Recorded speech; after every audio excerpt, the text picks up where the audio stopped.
Hola amigos, mi nombre es Mauro Albarracín y bienvenidos a otro kiosco de Lesa. Como vieron en el título, ya saben de lo que trata este podcast.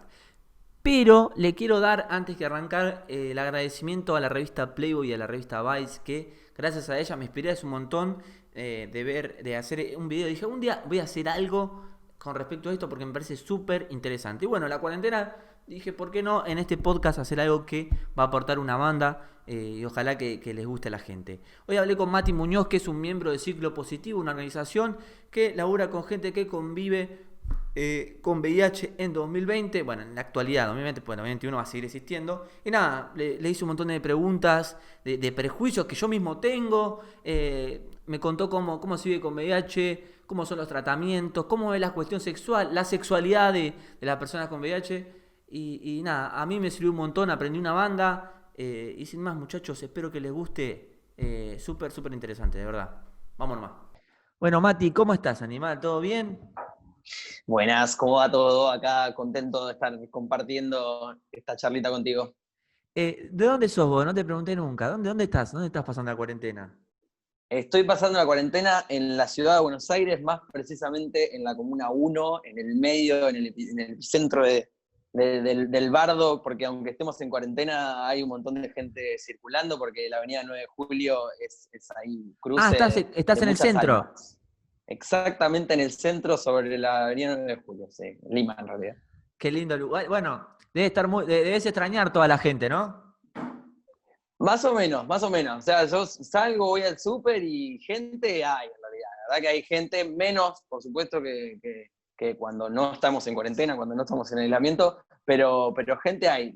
No sé si extraño a la gente, creo que lo que extraño es salir de mi casa, como todo el mundo, me imagino.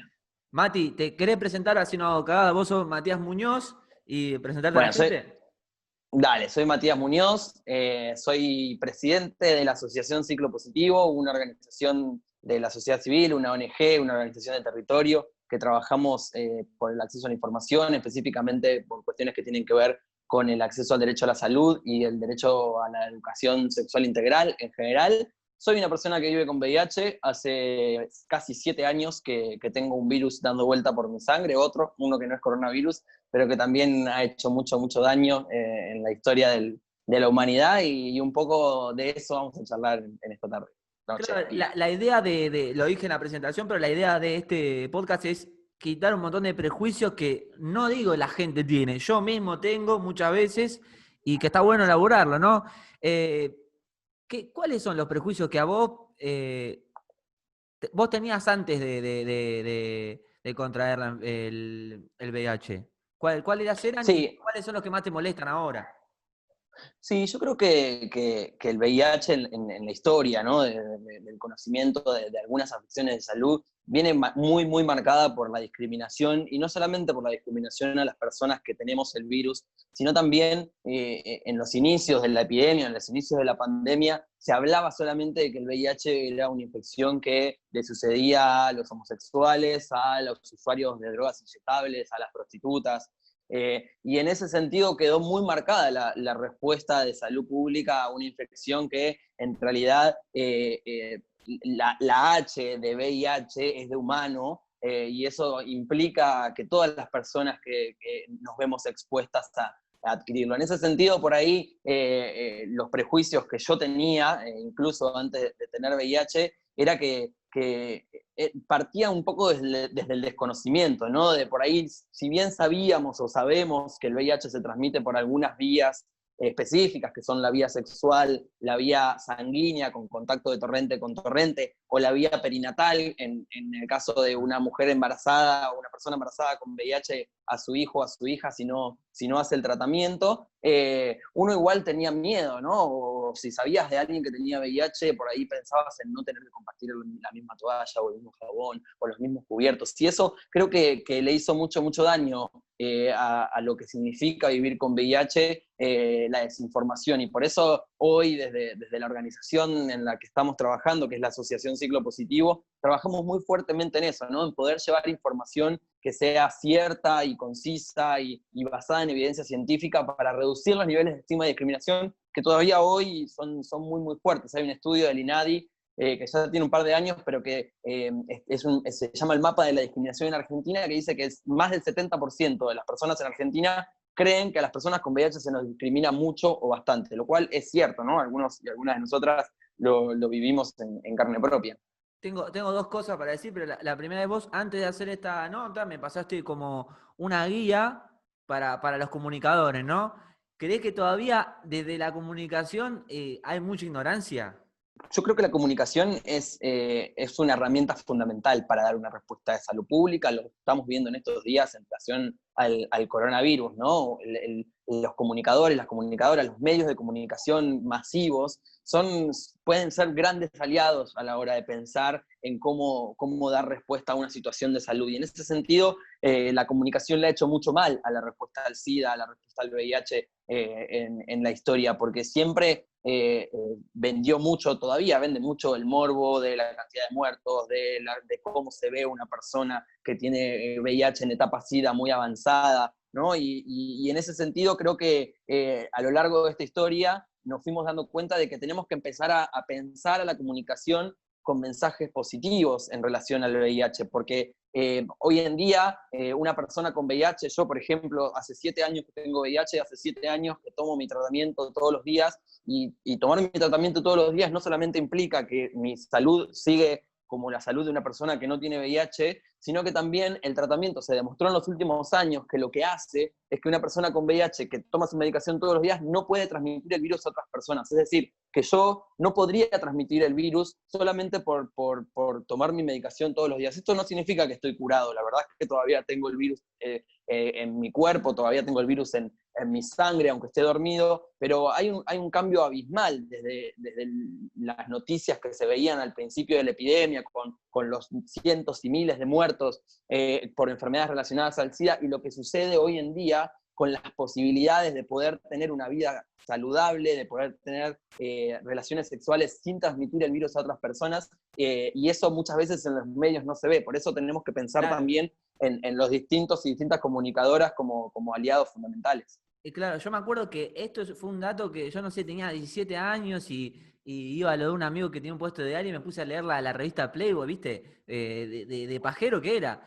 Y tenía muy buenas notas. Y una era una nota de una persona con VIH y dije, no puedo creerlo. O sea, que no contagia porque ya el tratamiento está tan estable que, Sí. que eso nunca me lo dijeron en el colegio jamás, ¿me entendés? Tipo, y yo creo que la pregunta que te quiero hacer es más complicado el tema social que la enfermedad en sí, ¿no? Porque vos tenés una vida, con el tratamiento que tenés una vida normal.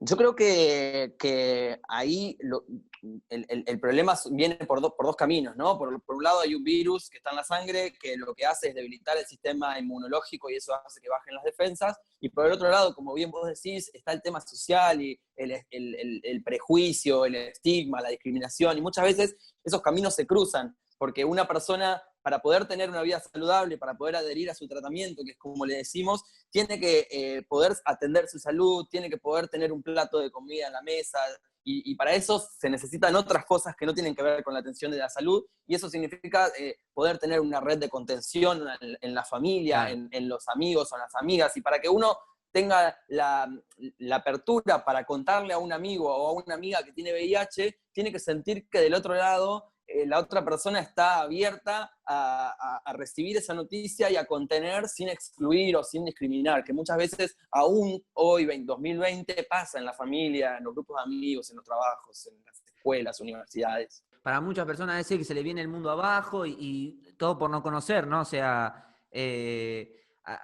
enganchando esto, digamos, ahí estamos una sociedad de libertades sexuales, lo que sea, pero ¿crees que la educación sexual todavía está muy atrasada, ¿no? O sea, desde el colegio te digo, o sea, ¿no? El preservativo es una herramienta tan fácil de usar, pero que todavía mucha gente no sabe el valor que tiene, ¿no? Sí, totalmente. Hay un prejuicio que siempre se dice, que es que los jóvenes utilizan cada vez menos preservativos. Y a mí me parece súper importante poder desatar este prejuicio, porque en realidad las personas utilizan cada vez menos preservativos en general. Claro, Incluso las personas jóvenes somos quienes más lo usamos. es verdad. Y en ese sentido, empezar a entender de que el preservativo es una herramienta que uno tiene que decir que es lo mejor que hay para protegerse de las infecciones de transmisión sexual. Pero Sin duda. también, en todos estos años, no podemos dejar de ver de que es muy complejo generar cambios comportamentales, sociales en general, y que las personas utilizan menos preservativos. Por supuesto que tendremos que analizar el rol del Estado también y su lugar en la difusión del uso del preservativo, en su distribución de preservativos gratuitos, que sabemos que existen, que están, pero por ahí no son lo suficientemente, que no están difundidos lo suficiente, o no están en los lugares donde tienen que estar. Normalmente los preservativos gratuitos están en hospitales en los que una persona para ir a un hospital no va a buscar un preservativo, sino va porque tiene alguna afección de salud. Entonces hay que desarmar un poquito más esos lugares donde están los preservativos gratuitos y además poder llevarlos a otros espacios, ¿no? De circulación, no solamente de personas jóvenes, sino de todo tipo de personas, porque en realidad no solamente las personas jóvenes tenemos relaciones sexuales, sino también los adultos y los adultos mayores. Tal cual. Hay como un prejuicio también de boludo, ¿no? Que se solucionaría con mejor comunicación, que es que, no, los preservativos del gobierno, como que son berretas, ¿viste? Como que se lo adjudica a los gobiernos, ¿no? Y son la misma empresa de preservativos quizás que utilizamos y pagamos, ¿viste? Es la misma fábrica, pero con Ex otro packaging. Exacto, exacto. En Argentina no hay cientos de fábricas de preservativos. Entonces, las mismas fábricas que hacen los preservativos que compras en la farmacia a X cantidad de pesos, también son las mismas fábricas que hacen los preservativos gratuitos del Estado. Entonces, por ahí ese mito de estos son de menor calidad, no sé qué, nada, las fábricas son las mismas. Por ahí sí hay una cuestión de packaging que se podría mejorar también, ¿no? Los preservativos del Estado son los mismos hace muchísimos años y está el sobrecito, que aunque cambian un poco los dibujitos y los colores, por ahí hay que pensar, ¿no? Otras alternativas, en que vengan en cajita, en que el gel lubricante, que también es muy importante para reducir el riesgo de infecciones de transmisión sexual, para evitar pequeñas lastimaduras, también venga incluida en esta cajita. No hay como algunas alternativas que se pueden pensar para cambiar un poco, ¿no? Hace muchos años que venimos haciendo lo mismo para prevenir el VIH y otras infecciones de transmisión sexual, que son muchísimas, y creo que es hora de empezar a cambiar los mensajes, ¿no? Hay que cortar un poco con el mensaje del miedo y pasar al mensaje de la responsabilidad y del autocuidado, y por sobre todo de la información. Nosotros desde la organización siempre tenemos una cumbia que se llama Mejor con Condón, que habla de que uno tiene la posibilidad de tener relaciones sexuales con quien quieras, y con quien quiera, y como quiera, y donde quiera, y lo mejor es hacerlo con preservativo. Después cada uno va a decidir, porque está en la decisión de cada persona usarlo o no usarlo. Lo que tenemos que hacer, quienes trabajamos en la promoción de la salud, es decir cuáles son las mejores herramientas para cuidarse, es decir, cuál es pensar en clave de reducción de riesgos, ¿no? Entendiendo que después la decisión adentro de una cama o de un baño, de una cocina, donde la gente quiera tener relaciones sexuales, es decisión de esa o esas muchas personas. Mirá qué clave que es hablar, porque nunca había pensado que el gel lubricante iba a ser una otra forma de cuidarse también. Nunca jamás lo hubiera pensado, y tenés razón. O sea, la penetración es más amena, digamos, y produce que no haya ningún tipo de cortes o lastimaduras, ¿no? Exacto, el gel lubricante está no solamente para que no haya lastimaduras en los tejidos internos, ya sea el tejido vaginal o el tejido anal, por donde quieras hacer la introducción del órgano que quieran introducir, sino que también protege el preservativo, porque el preservativo, cuando el ambiente está seco, tiene más riesgo de rotura. Entonces, por eso la importancia de que la relación sexual, si es penetrativa, esté bien lubricada, ¿no? ¿Cómo laburan ustedes con las personas el tema de sacarle el peso a la persona que tiene VIH, de tener que confesarlo a la hora de tener sexo o previamente, ¿no? Me parece, cuando yo leí la primera vez dije, ¡ey, qué hijo de puta! Pero después me puse en el lugar y dije, ¿por qué lo tienen que hacer? Tienen que andar con ese peso, cortando el disfrute, ¿no? Y el cuidado tiene que ser una decisión de cada uno. Sí, ¿Cómo lo ven primero, ustedes? lo primero por ahí que en lo que quiero hacer hincapié es en esto de confesarlo, ¿no? Porque por ahí Sí, confesar se claro. confiesan los pecados. Y tener relaciones sexuales por ahora no es un pecado. Por ahí después vemos si para Y alguna religión puede llegar a serlo o no. Y después el hecho de tener que contar a mi pareja o a mis parejas sexuales que una persona tiene VIH, yo creo que ahí también tiene que ver con esto de la información y de la reducción de los riesgos y daños, ¿no? Pensando en esta clave que vos decís de la responsabilidad de cada uno del cuidado. A mí me pasa, por ejemplo, que hay mucha gente que lo primero que piensa es sí, una persona con VIH lo tiene que contar siempre porque está poniendo en riesgo a la otra persona. Sin embargo, por ejemplo, en mi caso particular, Se me fue la cámara. Ahí estamos. sí, Listo. ahí volvió. Vamos a volver, vuelvo de ahí, ¿no? No, sí, no Okay. pasa nada. Ok. Sin embargo, en mi caso en particular, por ejemplo, yo al tener VIH, estar en tratamiento, tomar mi medicación todos los días, yo no puedo transmitir el virus a otras personas, ni siquiera aunque quiera transmitirlo, porque no lo puedo transmitir. Entonces, en ese sentido, ¿qué sentido tendría que yo tenga una obligación moral, legal o como se quiera decir, de decir a otra persona que tengo VIH si no estoy poniendo en riesgo a otra persona? Y eso tiene sus variables, ¿no? Hay personas que creen que sí, que existe una obligación moral de tener que decirle a otra persona, pero en realidad yo no tengo una obligación moral de decirle a otra persona que, no sé, tengo diabetes o que tengo hipertensión. Si yo no estoy poniendo en riesgo a otra persona de nada, no tendría por qué tener que contarlo. Además, eso desde el punto de vista práctico, ¿no? Como para ponerlo también en el caso particular y en el caso del riesgo. Lo mismo si decido utilizar preservativo. O sea, se sabe que para evitar la transmisión del VIH, el preservativo es efectivo. Entonces, si yo utilizo preservativo, si yo decido utilizar preservativo, no tendría ninguna obligación de contarlo. Además Ahí está. de este sentido lógico y práctico del por qué no debería contarlo, por qué no o por lo menos por qué no tengo la obligación, está la parte legal, ¿no? Hay por lo menos dos leyes que protegen a la persona de no contarlo. Por un lado, la ley de protección de datos personales, que lo que hace la ley de protección de datos personales es que un dato sensible de la persona, como un dato de una cuestión de salud, es propio de la persona y no tiene la obligación de decírselo a nadie por nada. Y eso está protegido por esa ley. Y por otro lado está la ley 23798,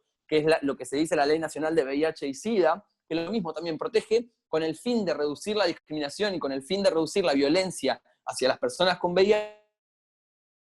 Lo que les permite a las personas con VIH, lo que nos permite a las personas con VIH, es tener el resguardo de la confidencialidad de nuestro diagnóstico. Es un dato nuestro y por eso lo tenemos protegido por ley. Pero en ese sentido, creo que es importante también pensar en esta cuestión de la información, ¿no? En el autocuidado y en la responsabilidad del autocuidado. Yo soy una persona que voy a tener relaciones sexuales, tengo que conocer la información con la cual los riesgos que puede tener una relación sexual. Y en ese sentido, la decisión de utilizar o no preservativo con una u otra persona o varias personas es mía. Entonces, en ese sentido, por ahí está la gran grieta del contarlo y no contarlo, ¿no? Más allá de los derechos y de las leyes y todo eso, yo creo que si yo sé que no estoy poniendo en riesgo a nadie, no tengo ninguna obligación de contarlo o porque tomo mi medicación y tengo la carga viral indetectable y no lo transmito, o porque decido utilizar preservativo, yo no estoy poniendo en riesgo a la otra persona. Por ahí distinto es si yo ni siquiera estoy en tratamiento y ni siquiera quiero usar preservativo. Creo que ahí se juegan otras cosas. ¿No? Como ahí sí puede haber un riesgo de transmitir a otra persona y si la otra persona no lo sabe. Eso de todas maneras no anula la responsabilidad del autocuidado, ¿no? Pero por ahí sí se podría hacer un juicio de valor moral en determinados casos, pero entendiendo también que la moralidad es completamente subjetiva y tiene que ver con la educación de cada una de las personas y tiene que ver con el recorrido de cada una de las personas y en ese sentido no, creo que hay que ponerse, como vos decías al principio, ¿no? Que te pusiste en el lugar de la otra persona y dijiste, bueno, hey, por ahí puede ser que tenga alguna razón el hecho de no contarlo. Yo siempre cuento de historias que conozco, de personas que lo han contado a sus parejas y han sufrido situaciones de violencia, incluso física. ¿no? Y eso es como, si es un buen preventivo, no contarlo para no exponerte a una situación de violencia física, y yo apruebo que no lo cuentes. Es pensar en las distintas particularidades de cada caso y en lo Claro, que le claro. pasa a cada persona con esa información y en el recorrido que tiene cada persona también. A mí me pasaban las primeras veces, al principio de mi diagnóstico, en que yo por ahí no sabía bien cómo contarlo y no lo contaba con toda la información, y eso generaba más miedo en la otra persona, y en ese sentido la persona se iba sin por ahí darse la oportunidad de entender algunas cosas que yo tampoco entendía. Y ahí por ahí se nos pone muchas veces a las personas positivas en un rol de educadores, de tener que explicarle a la otra persona, que algunas personas nos gusta hacerlo porque nos sentimos cómodos o cómodas explicando algunos procesos y explicando el riesgo cero cuando uno está en tratamiento y eso, pero otras personas no quieren ser maestras Claro. de explicarle al otro de cómo coger con ellos o con ellas y que no haya riesgo, ¿no? Entonces, ahí un poco lo que hay que pensar es en el recorrido de cada persona y de cómo, y esto que decís, ¿no? Empatía, poder ponerte en el lugar del otro y de la otra y poder por ahí pensar cómo piensa esa persona y qué le pasa, y después cada uno por ahí evaluar su propio riesgo, y si decide no jugarse por una relación que pudo haber estado buena o por un garche que pudo haber estado buena, también será decisión de esa persona, ¿no? Creo que el mar está lleno de peces, hay una frase que se dice, y bueno, y si un match no pudo ser, será el próximo, y será el próximo, ¿no? Hay una postura que dice que el VIH es un identificador de pelotudos, porque si una persona no quiere estar con vos solo porque tenés VIH, es porque es un pelotudo.